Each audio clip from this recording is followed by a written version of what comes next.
On a l'habitude de voir des images de tournage, d'entendre des entretiens entre les comédiens et les réalisateurs. Donc on sait un peu ce qui peut se passer sur un plateau. Mais dans une salle de tournage, on n'y va jamais en fait. Et ça, va falloir nous dire tous les deux. On se met debout alors plutôt. Ouais, enfin je sais pas. C'est comme vous voulez. Je vais vous tendre un micro, Cédric. Voilà. Alors évidemment, Cédric me disait avant qu'on commence que ça serait pas mal, si vous en êtes d'accord, qu'on revienne un peu à ce qu'est un montage de cinéma, à quoi correspond ce moment dans la création d'un film, moment essentiel. Souvent on parle d'une deuxième réalisation à ce moment-là. Enfin, voilà. On verra, Cédric, si vous en êtes d'accord. Et puis, bien sûr, ce qui me paraît important, ce qui nous paraît important, c'est que on puisse échanger, et ça dès le départ. C'est-à-dire, je ne sais pas s'il y a un micro qui est prévu. Ah oui, ici, génial, merci. Et dès que vous avez des questions à poser, et même si vous avez envie d'en poser tout de suite, n'hésitez pas, c'est ça l'enjeu, c'est ça, c'est l'enjeu de cette rencontre aussi, c'est que vous puissiez interagir avec Anne-Sophie, avec Cédric sur ce métier qui est un métier qui est passionnant, qui est un métier passion bien sûr. Hein, ça. Et voilà, et c'est vrai que quand je vois Cédric, je me dis toujours. Hein, effectivement, c'est l'un de ceux qui a le mieux filmé, représenté la jeunesse au cinéma. C'est parfait d'être. Je suis un spécialiste de la Ben jeunesse. oui, mais, mais, mais on sent tout jeune à côté de vous, c'est bien. Anne-Sophie, juste peut-être donc dire que vous êtes de la région. Oui, je suis de la région et j'ai fait le BTS audiovisuel. Et Voilà. apparemment, il y a des élèves du BTS audiovisuel. Ils sont où? Voilà, super. Merci à vous d'être là. Et vous avez d'ailleurs monté le dernier film de Cédric ici. Ouais, voilà, j'ai monté encore. En fait, moi, je suis basée au cinéma de Guétary. Et donc, voilà, ma salle de montage est au Guétariena. Ça y est, je suis installée, trop bien. Et j'ai monté encore en partie, en fait, là-bas. Et après, je suis montée à Paris pour monter avec Cédric. Voilà, terminé le montage. Ça c'est chouette, ça, de pouvoir monter en plus comme ça, dans une région maintenant de plus en plus avec les nouvelles technologies. Alors, on revient donc sur le montage, Cédric, je Oui, vous parce laisse. qu'en fait, je ne savais pas exactement qui allait être là et ce que connaissent les gens. Donc, je me suis dit que c'était bien de rappeler vraiment les bases du montage. Les bases du montage, c'est qu'il y a le tournage et du coup, on ramasse des images et des sons. Et il y a cette histoire de clap pour synchroniser le son et l'image. Parce que c'est un repère visuel et sonore qui permet de savoir à quel moment le plan commence en son et en image. C'est vraiment, les monteurs ramassent ce qu'on tourne sur le plateau de tournage, c'est-à-dire que si je prends vraiment une espèce de scène basique, un champ contre champ, c'est-à-dire qu'il y a deux personnes qui se parlent, et donc il y a une caméra qui va filmer Anne-Sophie et une caméra qui va filmer l'autre personne en face. En général, on est du même côté, parce que si jamais on fait ça et ça, enfin ça, les regards se croisent, et donc il y a deux personnes qui regardent la mer du même côté. Donc il y a des règles comme ça de montage de départ. Et puis, si on filme cette scène, voilà, c'est deux personnes qui sont dans un café et il y a un plan large avec les deux personnes, un gros plan avec une personne, un gros plan avec l'autre personne, et puis éventuellement un mouvement de caméra où on fait ce qu'on appelle un plan séquence, c'est-à-dire qu'on va filmer toute la scène avec un seul plan. Les monteurs récupèrent ces quatre façons de filmer la scène, et donc on peut rester en gros plan sur Anne-Sophie et jamais voir la personne en face. On peut monter la scène sur l'autre personne en face. On peut monter la scène avec que le plan avec les deux personnes. Et donc voilà, c'est le choix qu'on fait au montage. C'est soit on utilise tous les plans, et on va utiliser 5 secondes du plan large, et puis ensuite que les gros plans. Et donc c'est vraiment ça le point de départ du montage, avec la petite difficulté, c'est que le gros plan sur Anne-Sophie, il y a 5 prises. Le gros plan sur moi, il y en a 7. Et qu'il y a le choix à faire de c'est quoi la prise sur mon visage ou la prise à prendre. Et du coup, ça vous donne une idée de les compétences que doit avoir un monteur, c'est-à-dire qu'il faut avoir des compétences de juger le jeu d'un acteur, des compétences visuelles parce qu'il faut choisir que finalement, par exemple, le plan 1-2, il est beaucoup plus beau visuellement et les gros plans sont ratés parce qu'il y a du flou, parce qu'ils ne sont pas beaux, et que du coup on se dit toute la scène il vaut mieux la jouer en plan large pour une raison visuelle, parce que c'est plus beau comme ça. Et donc il y a des compétences visuelles, des compétences voilà, de jeu d'acteur, Et puis, il y a des compétences ensuite, alors vraiment de rythme, de ton. C'est-à-dire que ensuite, si on monte cette scène et qu'on va utiliser 4 ou 5 plans pour monter toute cette scène, il y a est-ce qu'on laisse très longtemps le plan large et puis ensuite on laisse une seconde les deux gros plans, et du coup il y aura un côté rythmique qui va être un peu étrange, ou au contraire on donne un côté très égalitaire, ou alors on monte en musique, parce qu'il y a aussi cette question de savoir, quand on rajoute de la musique, il y a la question du rythme et de rapport à la musique qui se pose.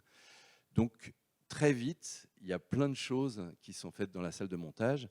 Et pour continuer un peu le portrait général, très souvent, enfin moi je travaille comme ça, il n'y a pas tous les réalisateurs qui travaillent comme ça, mais je suis au tournage. Très souvent, elle commence à monter après la première semaine de tournage, ce qui veut dire que pendant éventuellement 2 mois, elle va être seule à monter, et moi je suis que au tournage. Et du coup, elle fait un montage, un premier montage. Donc on va vous montrer des exemples ensuite.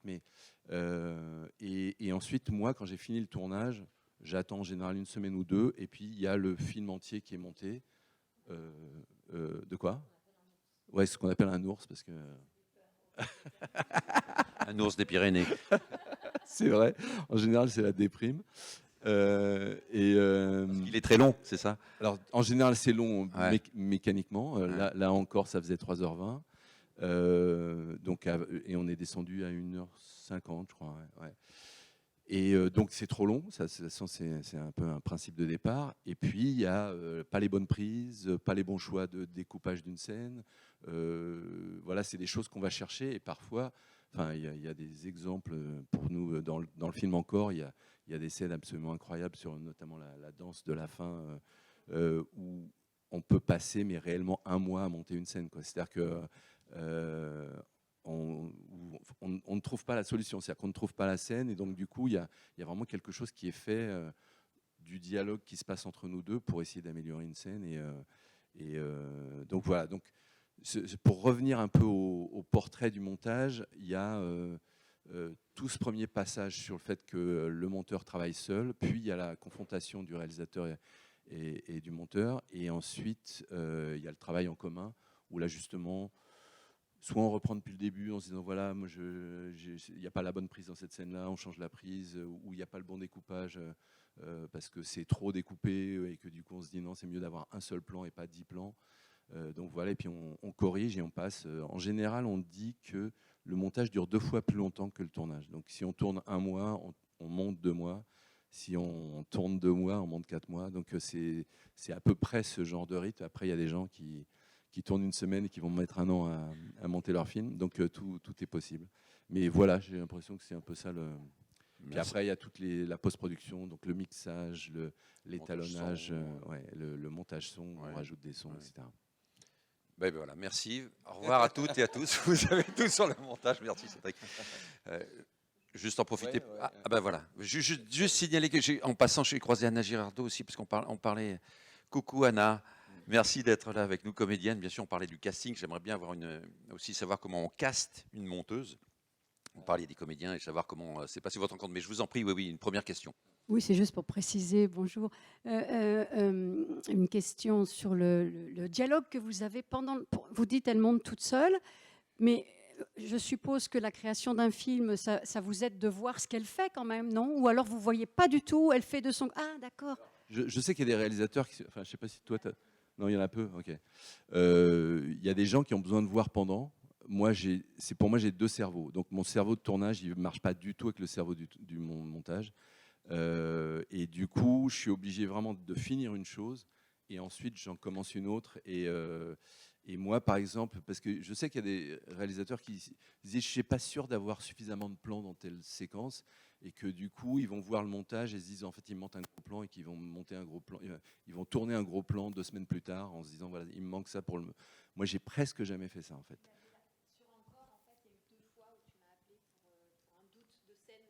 Alors, je me rappelle la scène de fin, parce qu'en fait, il y avait une tempête pendant qu'on tournait la scène de fin.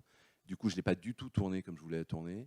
Et du coup, j'avais vraiment des doutes. Je me suis dit, je ne suis pas sûr d'avoir la fin, quoi. Pour être rassuré, en fait. Ok, bon, ça marche, c'est bon. Ouais. Tu n'as pas retourné derrière. Voilà, c'était juste pour être rassuré. Et la plupart des réalisateurs, c'est ça, en fait. Là, j'attaque un film là, j'ai envoyé des scènes juste pour qu'elles soient rassurées. Et en fait, après... parce qu'en fait, c'est vraiment au tournage, c'est la deuxième écriture du film. Et donc, ils sont concentrés, et il faut qu'ils le soient, parce que sinon, ils vont voir un montage, ils vont dire « Ah, mais non, mais elle n'a pas monté la bonne prise, et donc ça va les perturber, donc ça va être horrible. » Donc, je préfère ne rien envoyer. J'envoie un tout petit peu pour dire « Bon, ça va bien. » Et puis après, on n'envoie pas, parce que sinon, ça les pollue, en fait. Et si je peux me permettre, une dernière question. Oui. Et du coup, vous préparez tous les deux ensemble avant le film. Enfin, il faut quand même que vous soyez au courant du point de vue. Pas beaucoup, en fait. C'est-à-dire qu'il y a évidemment une lecture bien. du scénario et on se parle. Elle me dit ce qu'elle va penser, ce qu'elle pense du scénario, mais il n'y a pas beaucoup plus que ça, à vrai dire. Ouais. Parce qu'en fait, moi, c'est comme si j'étais le premier spectateur du film. Donc, en fait, les images que je reçois,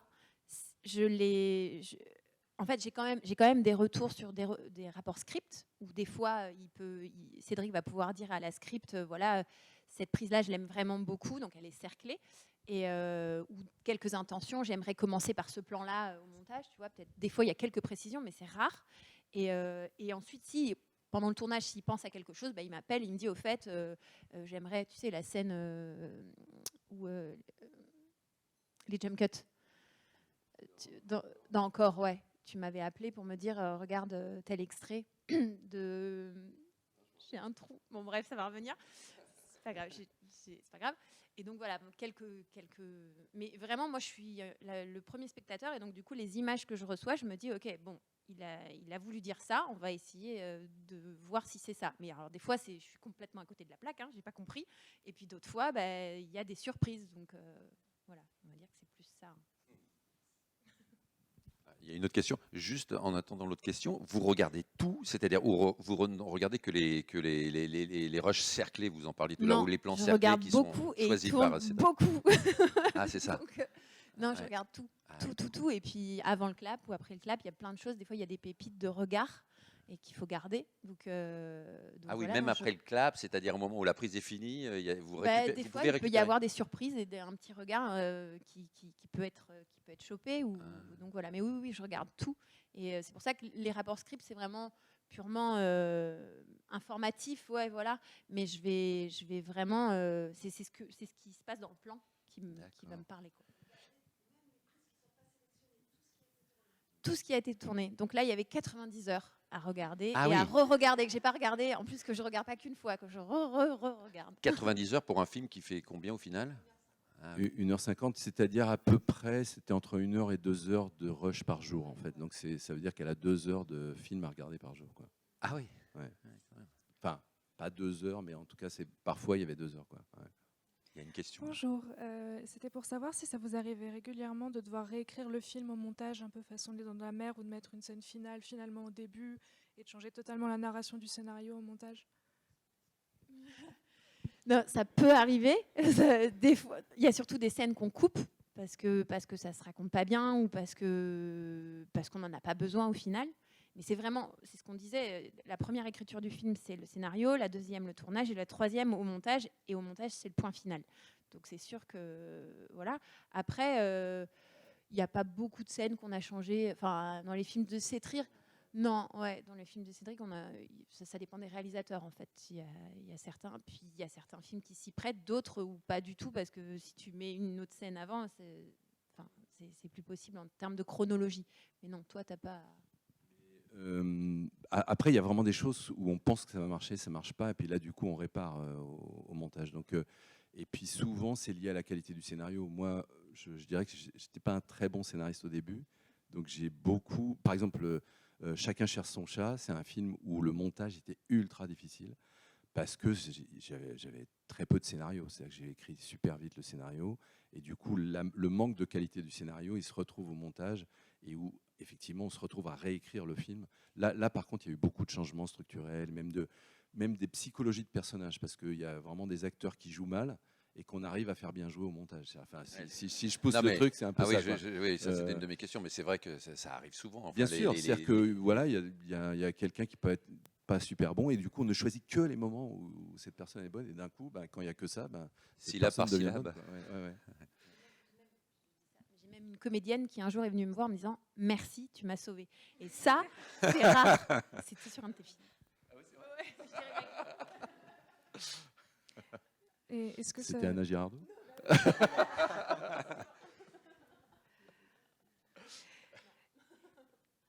Est-ce que ça vous est arrivé de vouloir faire un film pour une scène en particulier et qu'au montage, justement, il doit y avoir le choix difficile d'éventuellement supprimer cette scène parce qu'elle ne marche pas finalement ou ce genre de choses? Moi, par exemple, si vous, je crois que ça existe sur les bonus du DVD de l'Auberge espagnole. Pour moi, la meilleure scène du film, elle n'est pas dans le montage. Et on n'a jamais réussi à la mettre dans le film, quoi. Et c'était une scène avec Léa Drucker, avec Vincent Elbaz, avec plein de gens que j'aimais beaucoup. Et c'était dans une librairie, il y avait Romain Duris qui disait, voilà, je voudrais être écrivain. Il rentrait dans une librairie, il disait, mais qu'est-ce que je peux faire? Parce qu'il y a tellement de livres qui existent. Et puis, il avait la visualisation des romanciers qui décrivaient leurs livres. Et la scène était vraiment très drôle. C'est la scène que je préférais au scénario. Jamais j'ai réussi à la mettre dans le film. Et du coup, Léa Drucker m'en veut toujours encore aujourd'hui. Mais voilà, ça, c'est des choses où il y a des choses qui marchent au scénario et des choses qui ne marchent pas au montage, quoi. Il y a des choses qu'on rattrape au montage. Bien sûr, ouais, il y a beaucoup de choses qu'on rattrape au montage. Est-ce que parfois ça vous arrive de vous dire ah j'ai oublié de faire ce plan, j'ai oublié de terminer cette scène comme ça et d'être du coup puisque si je comprends bien vous n'avez pas d'interaction pendant le tournage. Donc si vous manque quelque chose oui. Si je vois qu'il peut, enfin, en oui, l'occurrence, il en manque pas, mais si des fois, je l'ai déjà dit, ou des fois, il me manque un gros plan ou un plan large pour respirer, ou des choses comme ça, ou même toi, tu t'en es rendu compte, en fait. Tu dis, ah mince, il me faudrait quand même un plan large ou un truc pour respirer entre deux scènes. Il y a quand même une interaction, on se parle quand même, et justement, c'est aussi pour ça que je commence à J+2, 3 du tournage, c'est pour pouvoir... des fois, s'il manque quelque chose, dire attends, là peut-être qu'il faudrait faire ça.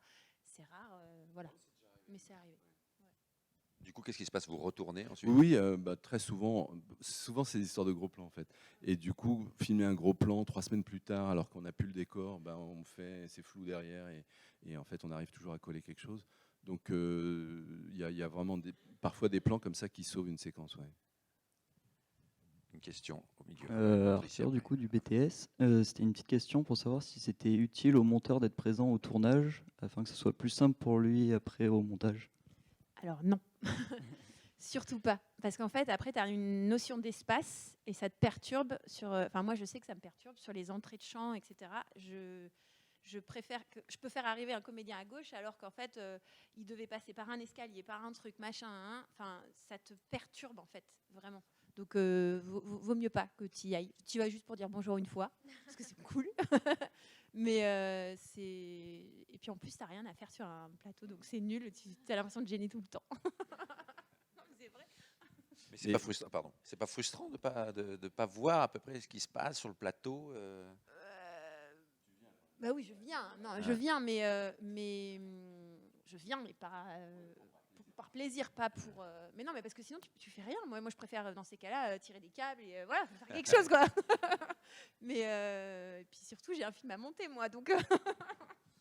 Non, mais c'est vrai ce qu'elle dit sur le côté spatial, c'est-à-dire que ça, quand on filme dans un appartement, les choix qu'on fait au découpage, de filmer tout en gros plan, par exemple, et que du coup, il y a quelqu'un qui va de la cuisine à la chambre à coucher, puis il va au salon pour rejoindre des gens, en fait, on peut ne pas avoir du tout la sensation de l'espace. Et suivant les réalisateurs, il y a des gens qui aiment montrer les lieux. Moi, j'aime bien montrer les lieux. Donc, en général, on sait où est la cuisine par rapport au salon. Et il y a des gens, c'est totalement abstrait. C'est-à-dire l'exemple typique, pas dans un appartement, mais les Américains, quand ils filment à Paris une poursuite, les gens sont à la Tour Eiffel et puis ils ressortent à Montparnasse. Et donc, ce truc-là, eux, ils s'en foutent, quoi. Et ça, c'est vrai dans un appartement ou dans une ville. On peut donner un sens de la géographie ou pas du tout. Et ça, c'est vraiment le montage qui le donne. Donc, la présence au tournage, elle peut être gênante si on veut faire quelque chose qui n'est pas concret, réaliste. Si on veut justement avoir un côté un peu abstrait, c'est intéressant de faire ça au montage, quoi. Une autre question, il y a une question devant, Merci beaucoup. je crois. Juste, vous avez l'habitude de faire des films choraux. Donc avec beaucoup c'est la force de votre cinéma aussi, hein, une des forces bien sûr, avec beaucoup de comédiens, de comédiennes bien sûr. Et comment ça se passe là au montage? Parce que est-ce qu'il y a une question d'équilibre aussi des uns, des autres? Comment ça fonctionne? Et excusez-moi. Et après on vous redonne le micro tout de suite. En fait, alors ça pose des questions. On va montrer un exemple de la polée de Sekinoli, comme ça on verra un peu Anna Girardot dans quel état elle peut se mettre. Mais ça, c'est typiquement une scène de groupe. Alors, je vais dire une autre chose aussi, avant qu'on montre cet extrait-là. Il y a plusieurs réponses à ta question. C'est-à-dire que, d'une part, quand il y a les gens autour d'une table, dans un air de famille, il y a un dîner, et du coup, c'est compliqué de savoir si on montre tous les gens du dîner ou si on montre gros plan par gros plan les gens autour de la table. Ça pose des questions de direction de regard quand on est en gros plan, parce que si quelqu'un regarde la personne en face ou si quelqu'un regarde la personne qui est là, parfois il faut mettre la caméra à un autre endroit, mais si on n'a pas le plan aux deux endroits différents. Enfin voilà, ça pose plein de questions sur comment on gère la multiplicité des gens dans le cadre et des regards et des directions de regard. Mais l'autre chose que je voulais dire, qui n'a aucun rapport, c'est que moi j'ai un peu deux façons de filmer.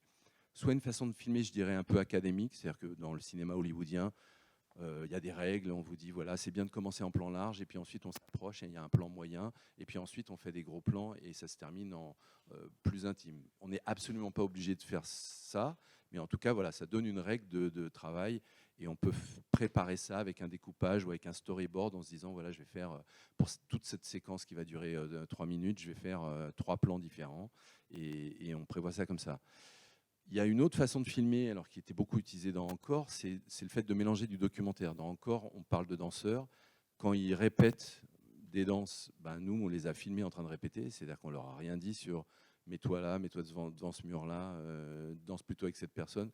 C'est-à-dire qu'on a filmé 2 heures, et du coup, il y a 2 heures de rush le soir, où ils dansent, quoi. Et donc, il y a 2 caméramans qui sont dans la pièce et qui essayent de ne pas se voir les deux.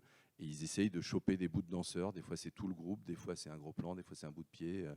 Et ça, donc moi, je suis en train de danser derrière les 2 caméramans en disant ou voilà, quand je vois qu'il y en a un qui filme un truc et que j'essaie que l'autre filme pas la même chose ou filme quelque chose qui peut raccorder avec cette chose-là. Donc ça, c'est encore une autre façon de gérer le collectif, je dirais. Et je dis ça parce que dans l'extrait qu'on va montrer de Ceux qui nous lient, on a filmé La Polée, c'est la fête de fin de vendange. C'est un film sur le vin.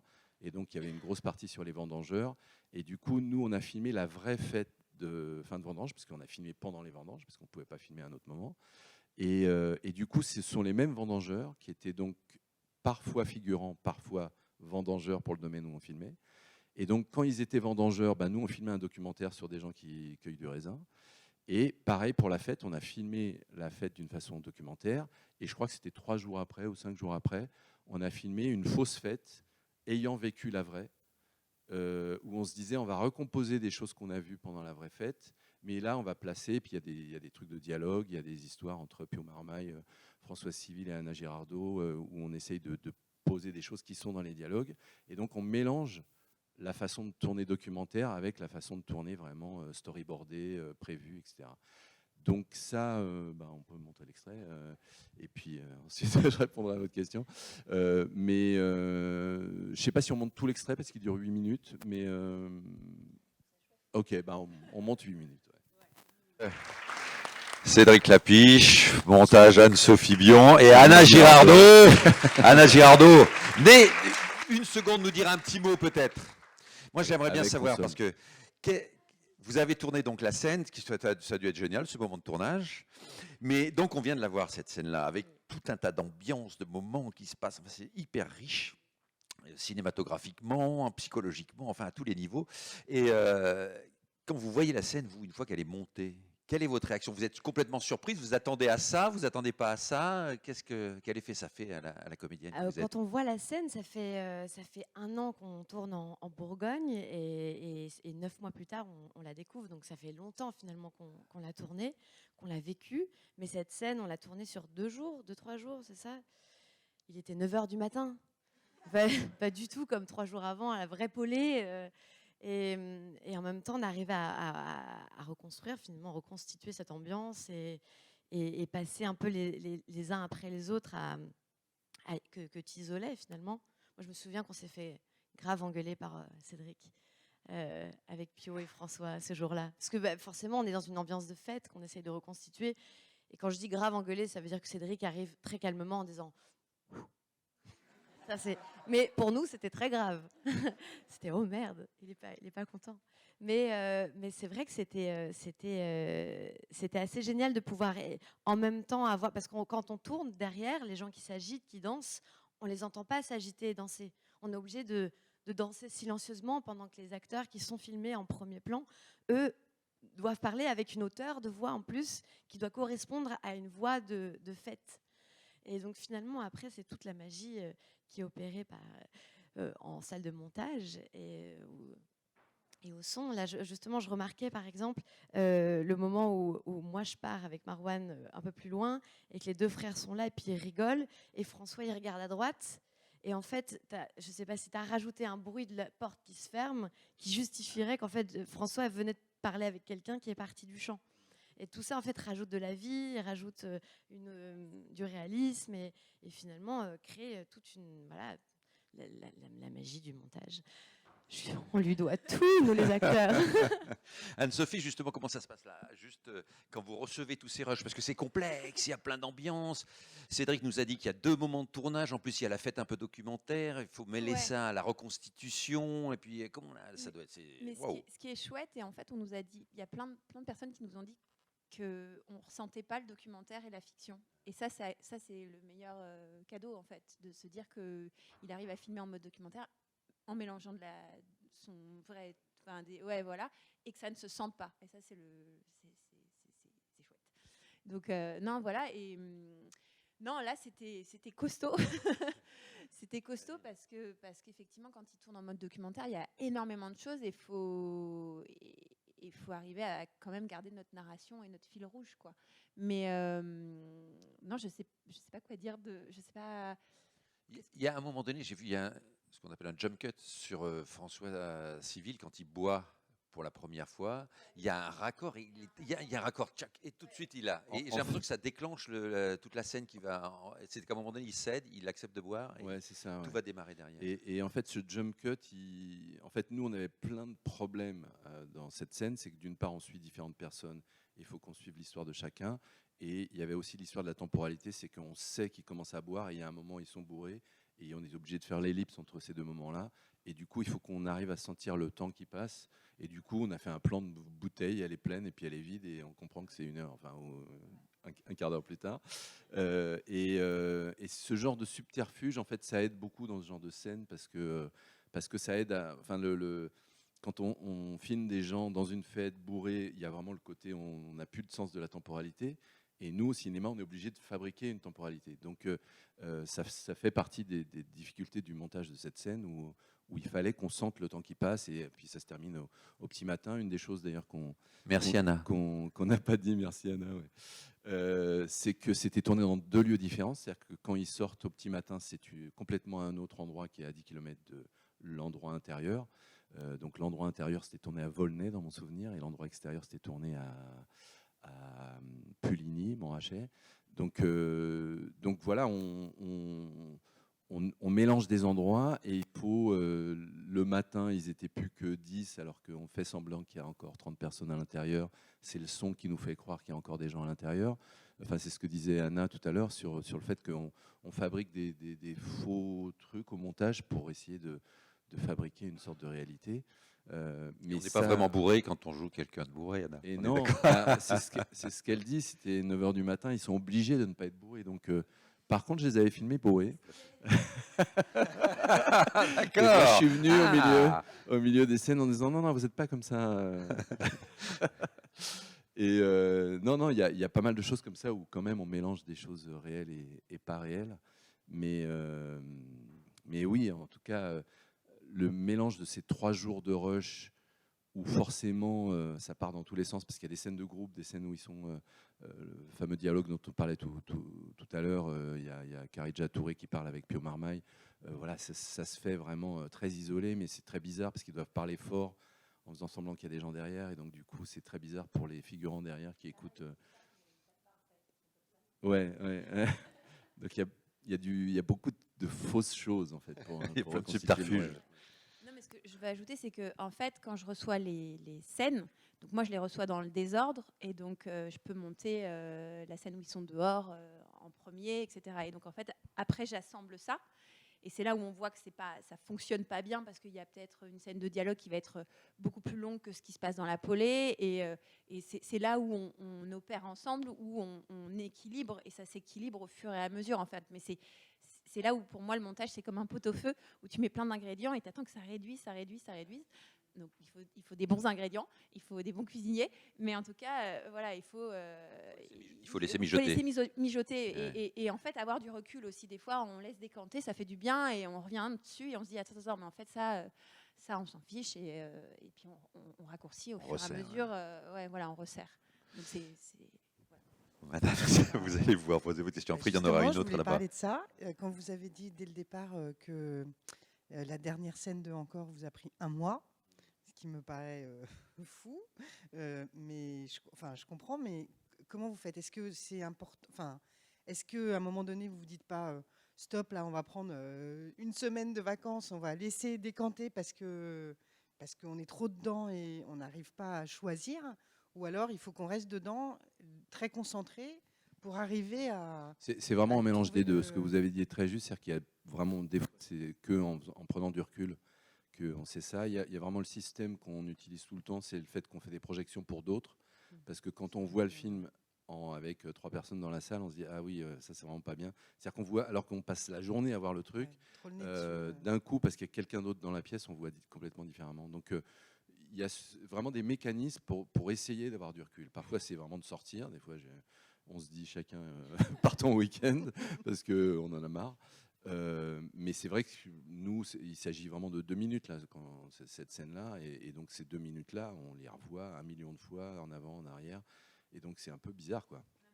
en plus, le pire sur cette scène-là, c'est même pas, c'est le flashback de fin de la scène de Encore, mais qu'on n'a pas en extrait pour le coup, c'est dommage, mais c'est même 30 secondes. Et nous, le pire, c'est qu'en salle de montage, on pleurait, on était contents.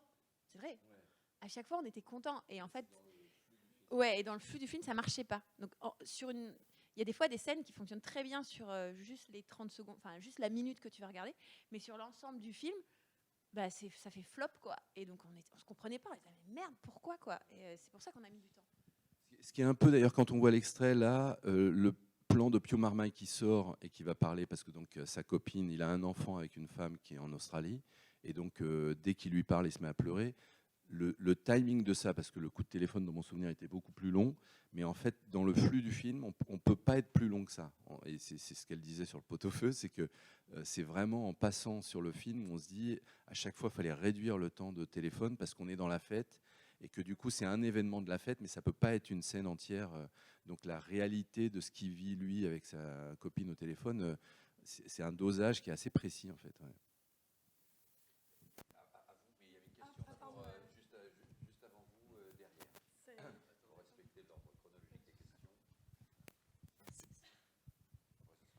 Mais est-ce que, en tant que réalisateur, vous savez exactement chaque plan que vous allez faire, ou est-ce que vous improvisez par rapport aussi à l'improvisation des acteurs, etc.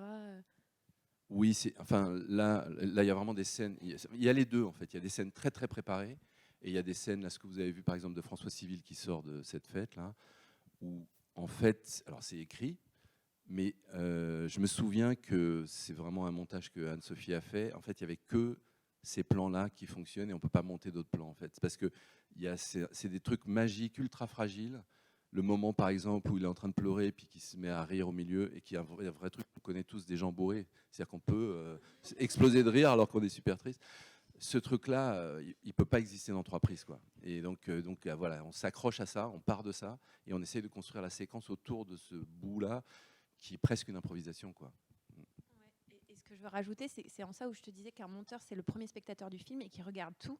Et quand en fait je regarde une prise et que cette prise-là, en l'occurrence, elle m'a happée. Enfin, j'étais mort de rire dans ma salle de montage, à en pleurer de rire. Et je dis, bah, ça, t'es obligé de le mettre dans la salle dans le film, quoi. Enfin, c'est obligé. Et en fait, des fois, le moins le découper possible, parce que sinon, tu perds. C'est ça que c'est fragile, en fait. C'est que des fois, tu découpes et ça marche plus pareil. Donc, il faut faire confiance au plan, en fait. Mais ça arrive que vous essayiez d'imposer quelque chose à Cédric, de lui dire ah non, sache vraiment cette scène. J'allais répondre la même chose. Non, il y a parce que moi, ça marche dans les deux sens. Hein. Il y a aussi des choses que je J'imagine quand m'impose. même. Oui. Mais c'est vrai que très souvent, le résultat du montage est quand il y en a un des deux qui est persuadé. Et en général, il y en a toujours un qui va être convaincu par l'autre. Et ça peut vraiment être dans les deux sens, quoi. Ouais. Après, un technicien, il est au service d'un réalisateur. Donc, on est là juste pour apporter notre savoir, mais comment dire, on a un ressenti aussi. Donc, on va aller au bout de ce ressenti. Et des fois, moi, par exemple, il y a une scène dans le film, dans Casse-tête chinois, avec son père. Une scène où Romain parle à son père. Et cette scène, Benoît Jacot, et cette scène, moi, ça ne tenait qu'à moi, je l'aurais coupée au montage. Parce que je la comprenais pas. Non, mais voilà, mais je la comprenais pas. Et voilà, et c'est en ça où c'est un équilibre. Et c'est ça qui est chouette, c'est que du coup, chacun apporte aussi son vécu et des choses qui le touchent. Et voilà, et bref. Et un jour, on nous a arrêtés dans la rue. Enfin, on a arrêté Cédric dans la rue et on lui a dit oh, cette scène avec Benoît Jacot. Et, moi, et là, vous êtes dit, il faut que je change de monteuse. Ouais, peut-être. Non, mais de toute façon, c'est des choix tout le temps. Et puis, effectivement, il y a parfois. Mais j'ai pas l'impression. Enfin, j'ai fait 14 films. J'ai jamais rien regretté des choses que j'ai jetées. J'ai regretté sur le moment ce que je vous ai dit sur l'auberge espagnole, par exemple. Mais je regrette pas cette scène dans le film. C'est-à-dire que c'est des choix pesés où on se dit, ok, je m'en débarrasse et voilà, elle fait plus partie du film. Mais le résultat du film, c'est vraiment des choix qu'on fait et en se disant, voilà, le film, il a besoin de ne garder que ça, quoi. Visiblement, il se passe beaucoup de choses dans cette salle de montage. C'est un échange permanent, quoi, en fait. J'ai l'impression aussi. Oui, à vous. Moi, c'était une question sur la finalité du montage. On dit souvent qu'il y a 1000 manières de faire un film. Et du coup, comment vous décidez que le film est terminé? Est-ce que vous avez un avis extérieur ou est-ce que ça peut prendre de longs mois, justement, de vraiment se dire le montage est terminé? Alors, évidemment, la réponse à cette question n'est pas du tout la même aux États-Unis et ici. Je pense qu'en France, on est très, très... disons qu'on pense que le cinéma doit rester artisanal et que quand on est dans une logique vraiment industrielle, là, il y a ce qu'ils appellent des screen tests, c'est-à-dire qu'on met 500 personnes dans une salle, voire 3 salles de 500 personnes et où du coup on donne des questionnaires aux spectateurs et ils disent alors moi j'aime pas du tout la fin et tout ça, et donc pour les Marvel ou les trucs comme ça c'est fait comme ça et du coup c'est le goût de le plus de gens possible. Nous on fonctionne presque à l'opposé de ça, c'est-à-dire que c'est le producteur Anne-Sophie et moi et le scénariste et évidemment les gens auxquels on fait confiance autour de nous parce qu'on peut appeler des amis autour de nous, mais en fait on va faire le film avec un groupe de gens. Et il y a un jour, on se dit, ok, ben voilà, maintenant on a le film, quoi. Mais c'est un peu intuitif, quoi. Et c'est vraiment, et c'est pour moi, c'est vraiment la grande différence entre l'artisanat et l'industrie, c'est que c'est voilà, en France, on a le goût des auteurs et que du coup, on se dit, il faut faire confiance à une personne et que du coup, Godard, il va répondre d'une façon, Céline Sciamma, elle va répondre d'une autre façon et moi, je vais encore répondre d'une autre façon. Et donc, c'est lié au regard de ces différentes personnes, quoi. C'est très précieux. J'aimerais revenir à ma première question sur le choix justement de travailler avec Anne-Sophie. Comment ça s'est fait et pourquoi est-ce qu'elle a apporté? Je sais qu'il y a un extrait du premier film sur lequel vous avez collaboré ensemble, c'est Casse-tête chinois. Je ne sais pas combien de temps dure l'extrait. Il est court. Vous êtes d'accord pour regarder un extrait de Casse-tête chinois? C'est leur première collaboration et puis ensuite peut-être nous dire comment ils se sont rencontrés et comment tout ça a commencé, quoi. J'avais envie de montrer cet extrait, je ne sais pas si ça marche. Ça marche? Oui. Pardon. Parce que je trouve que Cédric, c'est un des seuls réalisateurs qui sait filmer les villes d'une manière que personne d'autre fait. Non, mais c'est vrai. Et en fait, je trouve ça génial pour un monteur d'avoir des éléments comme ça, de brut, de la ville. Et notamment là, on a fait Greek Salad, salade grecque, la série sur Amazon, de la suite. Et pareil, il a filmé Athènes d'une manière tellement réelle et tellement... Enfin, on n'a pas l'habitude de voir ça, en fait, au cinéma. Et du coup, je trouve que cette scène, elle montre ça. Et c'était des éléments que... Enfin, monter cette matière-là, c'est génial, en tout cas. Voilà. Mais c'est lié à ce que je disais tout à l'heure sur le mélange documentaire-fiction. C'est-à-dire que là, il y a la fiction, c'est la voix off de Romain Duris. Et ensuite, il y a des éléments qui sont soit des éléments vraiment très précis de découpage, parce qu'il y a le plan d'en haut pour mettre l'accent sur le sol, ou les plans d'en bas qui regardent les gratte-ciel. Et puis ensuite, il y a vraiment, quand on passe dans New York, des plans qui sont volés, qu'on avait filmés depuis une voiture, ou voilà, qui sont des éléments justement un petit peu volontairement, je dirais, anarchiques, quoi, enfin un peu chaotiques. Donc voilà, c'est un peu le mélange des deux choses.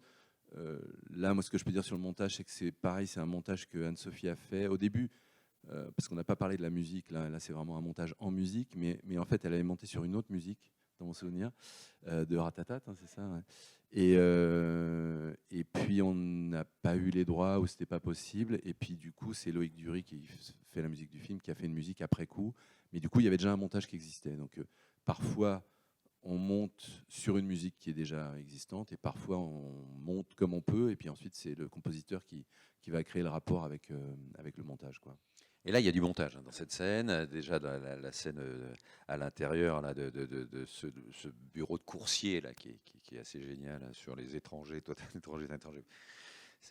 Et ensuite, cette scène de vélo, les scènes que vous filmez magnifiquement, ces travelling, ces mouvements, vous filmez magnifiquement le mouvement, on l'a vu dans Encore, enfin, il y a cette manière que vous avez de filmer les corps, vous avez fait des documentaires aussi sur les corps en mouvement et la beauté des corps en mouvement. Mais ce n'était pas ma question, c'est ma question, et j'y tiens, c'est comment ça s'est passé, c'est pourquoi Anne-Sophie, parce que là, effectivement, il y a du montage, on retrouve Cédric Lapiche, voilà, c'est un film de Cédric Lapiche, on en est sûr, mais c'est une nouvelle monteuse. Et pourquoi elle et comment elle, En fait, voilà, moi, comment s'est passée la j'ai rencontre? commencé avec Francine Sandberg, avec qui j'ai fait 9 films, et puis elle voulait partir à la retraite, et donc il a fallu que je change. Et du coup, j'ai fait un casting, quoi. J'ai rencontré différentes monteurs, monteuses, et j'ai proposé d'ailleurs le film directement à Hervé Schneid, que j'aimais beaucoup. On s'était rencontrés plusieurs fois, qui est le monteur de Jean-Pierre Jeunet, qui a monté aussi certains films de Richet, les Messrines. Je ne sais pas si vous avez vu Messrines 1 et 2. Là. Et je trouve que c'est vraiment un excellent monteur. Et justement, il a ces qualités-là, à la fois d'être au service d'un style, parce que Jean-Pierre Jeunet, c'est vraiment quelqu'un qui a du style, et puis qui a un sens rythmique, un sens musical, un sens de la psychologie des personnages, et donc du coup, il a toutes ces qualités que moi je cherche.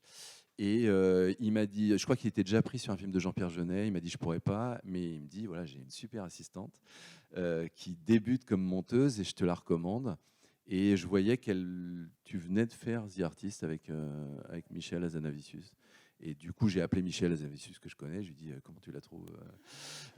Et du coup, il m'a dit alors, je te la recommande vraiment. Il m'a dit la même chose que Hervé Schneid. Et du coup, j'ai rencontré Anne-Sophie. Et en fait, avec ces 2 recommandations-là, j'étais un peu sûr que c'était quelqu'un de bien. Puis la rencontre s'est bien passée. Donc, on s'est vu dans un café.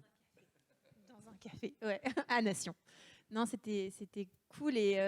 Mais après, moi, juste pour cette anecdote, quand tu passes après Francine Sandberg, qui est donc une grande monteuse, et que tu déboules sur un film où tu as été biberonné à ces films, hein, parce que voilà, moi aussi, j'ai vu L'Auberge espagnole petite, et voilà. Et c'est vrai que je me rappelle m'être dit comment je vais appréhender cette trilogie, enfin ce 3e volet. Et je me souviens que le premier montage, il y avait des choses un peu trop cut. Je me souviens de ça. Parce que je m'étais dit, dans l'Auberge espagnole et les poupées russes, ça fuse, faut qu'on fasse un truc dans ce style-là. Et toi, tu m'avais dit, mais tu sais, ils ont 40 ans. Donc en fait, c'est vrai. Et en fait, tu m'as dit, mais non, on va lever le pied. Et c'était rigolo parce que moi, j'étais vraiment partie en mode, ok, on y va, ils ont encore 30 ans dans leur tête. Et tu m'as dit, non, ils ont 40 ans. Donc on va laisser le temps au plan. Et voilà, et donc c'était une belle remarque. Alors Qu'est-ce moi qui vous a- justement, Oui, pardon. Oui, une question. Excusez-moi. Ah, je ne l'avais pas vu. Pardon, excusez-moi. oui, C'est parce à que vous. vous parliez d'âge, je crois que c'est le moment opportun peut-être pour ma question, parce que je voulais vous demander si vous aviez des conseils pour les vieilles jeunes réalisatrices, en l'occurrence Quinca, qui se sont improvisées monteuses en étant chanteuses de formation, il n'y a pas si longtemps que ça, et qui donc, sans avoir peut-être l'occasion de revenir complètement aux études, se demandent si, à part se faire psychanalyser par un bon conseiller d'orientation ou tomber sur le mentor monteuse de rêve par hasard qui aurait du temps à perdre dans un studio de Guattari, aurait un module d'apprentissage particulier ou peut-être même un logiciel que vous recommanderiez. Parce qu'en fait, donc, on vient de passer mon petit court-métrage en salle de Salis de Béarn il y a 2 jours, en ouverture d'un film de Jacques Tati, parce qu'il s'agissait d'un pastiche de Jacques Tati inspiré par le jardin de ma mère et les vaccins de mon beau-père, et qu'on a tourné pendant le confinement, dont on a fait voilà, un clin d'œil avec des ambiances musicales, et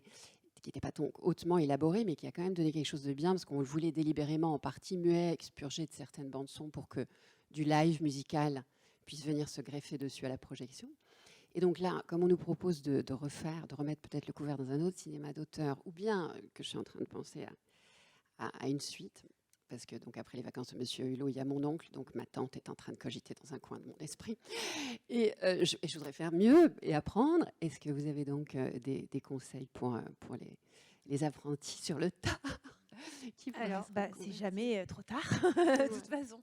Et non, ma salle est ouverte, hein, il n'y a pas de problème, donc vous pouvez passer, voir en tout cas. Et non, et des logiciels, il y en a plein.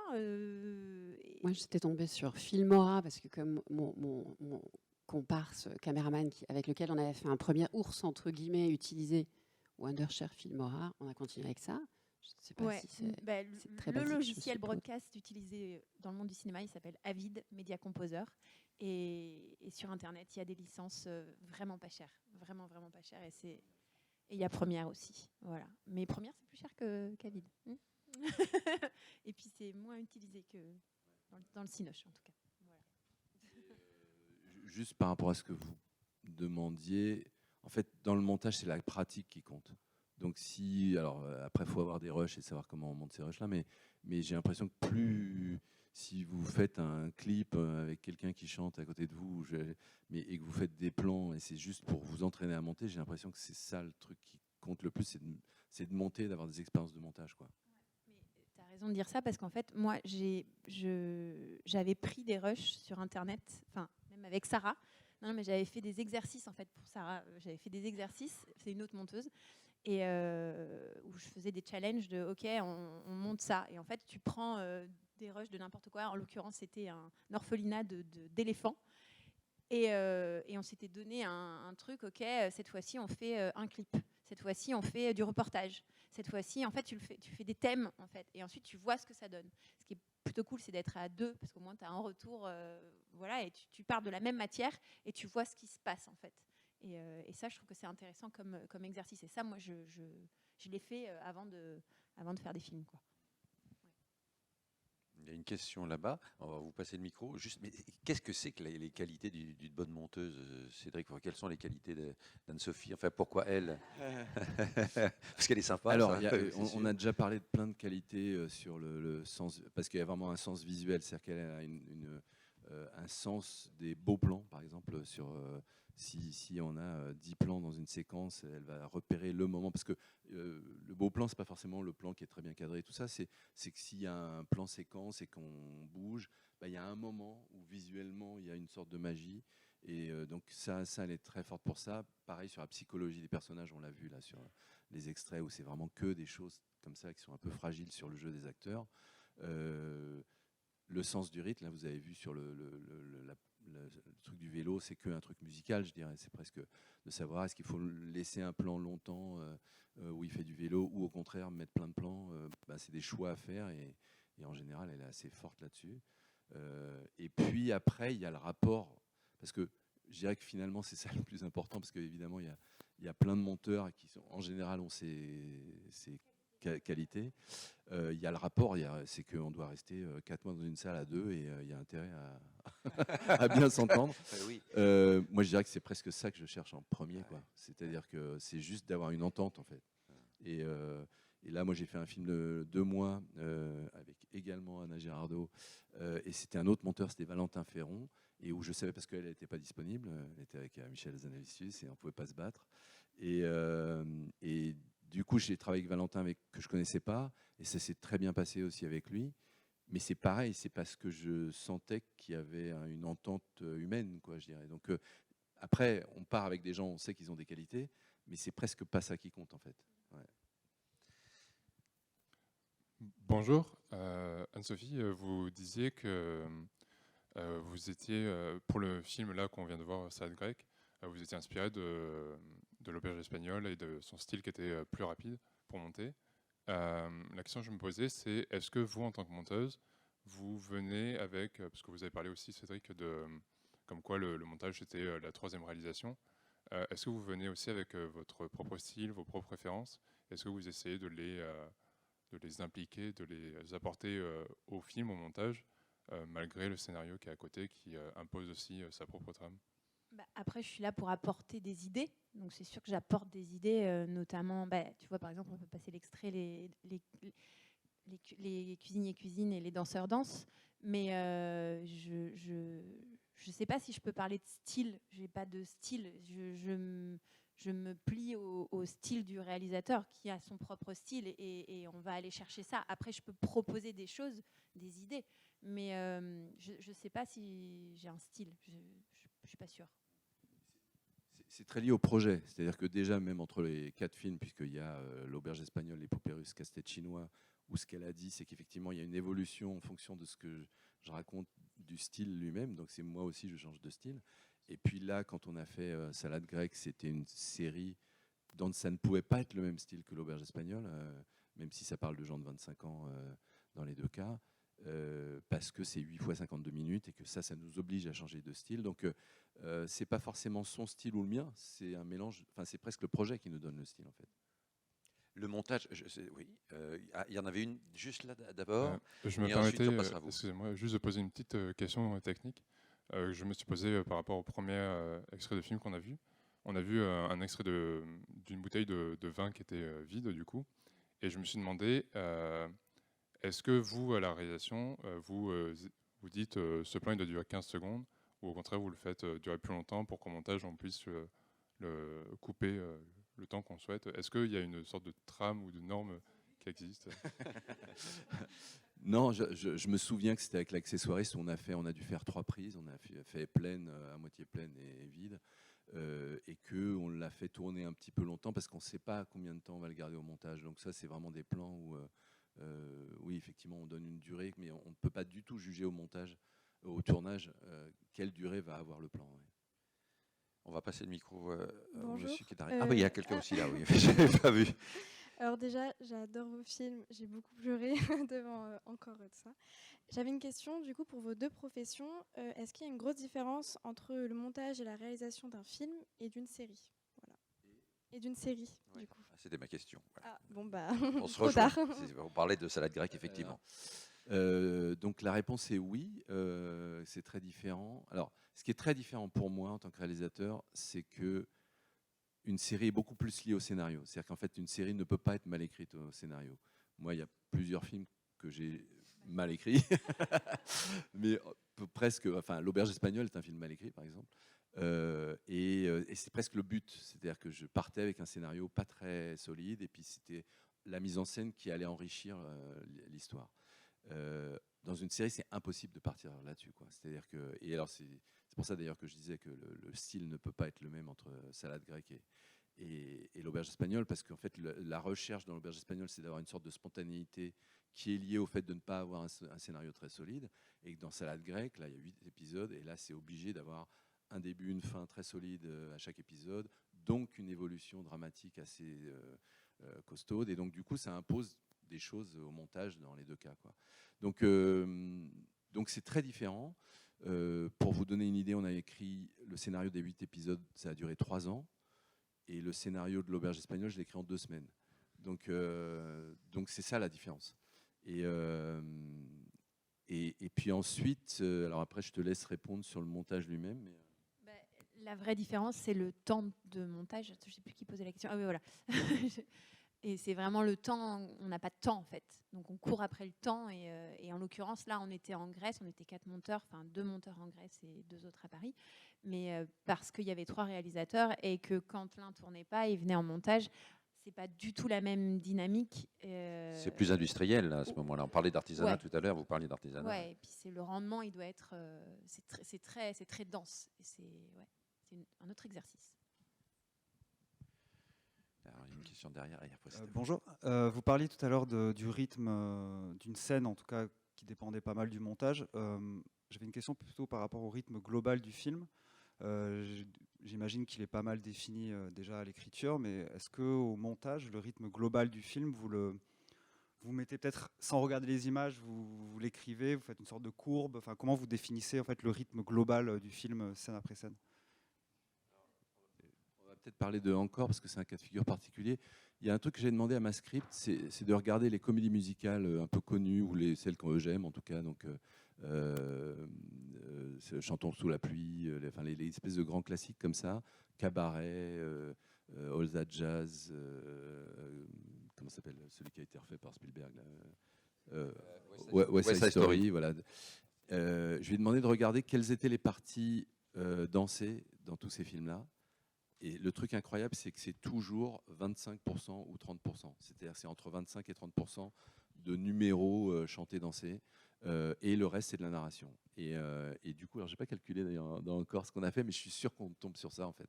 Donc au scénario, il y avait une espèce de truc comme ça, parce que c'était très compliqué de savoir quelle dose on pouvait se permettre de danse par rapport à ce qui était du récit, disons. Donc il y avait une petite question là-dessus. Mais comme vous avez dit, c'est en fait un rapport un peu intuitif entre ce qu'on sent dans le scénario, en se disant voilà, ça c'est le rythme.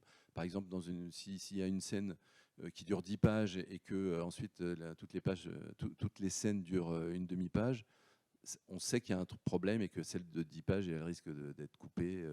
Donc il y a un rythme qu'on ressent à la lecture et qu'on essaye de retrouver au montage avec des choses un peu différentes, parce que la sensation avec des acteurs, avec des décors, c'est quand même différent de la lecture. Donc il y a vraiment des transpositions qu'on doit faire sur qu'est-ce qu'on ressent comme rythme en lecture et qu'est-ce qu'on ressent comme rythme au montage, mais c'est vraiment très intuitif en fait.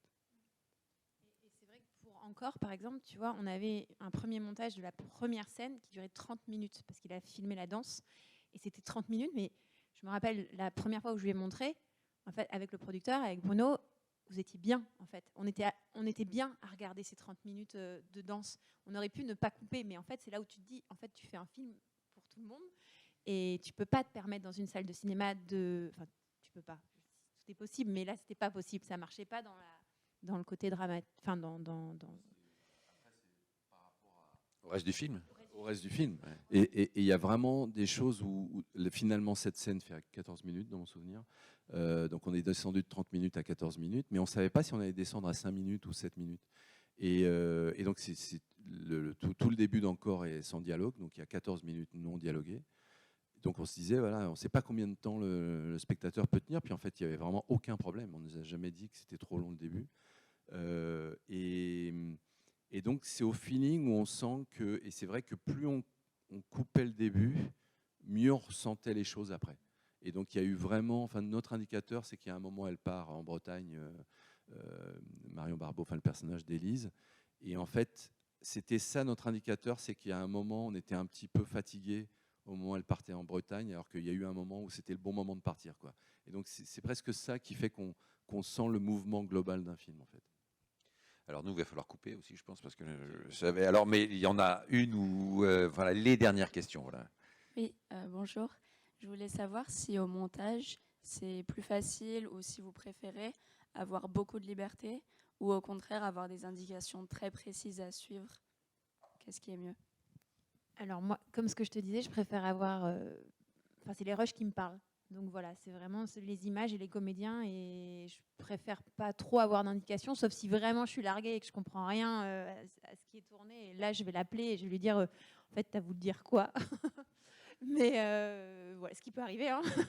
Mais sinon, vaut mieux. En fait, je trouve que c'est ça qui est intéressant, c'est que du coup, je vais pouvoir lui proposer quelque chose et il va se dire, ah bah, je serais peut-être pas allée par là, mais voilà, ça marche. Ou alors, ce que je te disais, c'est que des fois, je comprends pas du tout la scène et je suis allée vers quelque chose qui était... J'ai pas compris la subtilité du perso à ce moment-là et je suis allée à côté. Et c'est là où on retravaille ensemble, quoi. Et comment vous arrivez, Cédric, à lâcher prise, à laisser le contrôle un peu passer au montage? Pour moi, ça fait partie du travail. Il y a vraiment chaque réalisateur a un rapport différent à ça. Il y a des gens qui lâchent jamais. Moi, le lâcher prise fait partie du truc. Et donc, c'est quelque chose que j'ai avec le scénariste, avec le chef opérateur, où je choisis des gens avec qui... L'idée, c'est pas d'être tout le temps d'accord. L'idée, c'est d'être avec des gens avec qui il y a une bienveillance qui fait que eux peuvent me proposer des choses, où moi, je peux leur imposer des choses et où on sera d'accord. Et donc, c'est vraiment une histoire de rapport humain, quoi. C'est vraiment des gens avec qui on peut dialoguer. Et ça, c'est vraiment tous les collaborateurs importants, artistiques. Ça peut être les costumiers, ça peut être où il faut à un moment tomber d'accord. C'est-à-dire que si la costumière elle me dit « moi, je n'aime que les robes violettes », et je lui dis bah, « écoute, il faut peut-être mettre autre chose parfois ». Voilà, il y a un moment, il faut tomber d'accord, quoi. Donc c'est vraiment ça le truc, mais par contre, alors je sais pas si on a le temps de le montrer, parce que je sais pas combien de temps dure l'extrait, mais le dernier extrait qu'on voulait montrer, c'est vraiment un truc où justement je suis arrivé au montage, et c'est une scène qu'Anne-Sophie a montée, je n'ai rien touché. C'est-à-dire que j'ai même pas essayé de regarder les rushs pour changer ça, c'est que je trouvais que ça marchait comme ça. Et au scénario, il y avait marqué « les danseurs dansent et les cuisiniers cuisinent », et puis vous allez voir. On va voir ce que ça donne alors. Hein, quand on regarde que le montage, on se dit que c'est beau. C'est En fait, beau, le hein. montage en soi est beau, quoi. Enfin, au-delà bien sûr du film, hein, mais c'est vrai qu'il y a quelque chose de. Mais c'est extraordinaire, en fait. Il y a quelque C'est un métier magique. Ah le ouais. montage. Non, bravo. Non, mais c'était génial, tu vois, d'avoir cette liberté, d'avoir ces éléments. Et en fait, tout était beau, en plus. Ouais. C'est ça qui est... Toute la matière que j'avais était belle. Donc, en fait, je dis, waouh, comment faire pour que la mayonnaise prenne? Parce qu'en fait, c'était ça, en fait. C'était une mayonnaise. En Bah fait. oui. Je devais faire ça. Voilà. Ouais. Donc, c'était un cadeau que de monter ça. Ah ouais, bravo, merci beaucoup. Mais c'est vrai que c'est un exemple où, moi, narrativement, le seul truc, c'est que ouais, cette Élise, elle devient cuisinière et elle regarde les autres danser, et qu'en parallèle, il y a elle qui fait la cuisine et les autres qui dansent. Donc, il fallait montrer un peu des jours qui passent, donc il y a des nuits, des jours. Et puis, voilà, les deux activités, et où on voit que cuisiner, c'est déjà danser, quoi. Enfin, et du coup, ça, bah voilà, Anne-Sophie, elle l'a monté comme ça, et voilà, ça marche, quoi. Ouais. Mais merci beaucoup, merci beaucoup. Merci à vous toutes et tous, hein, bravo.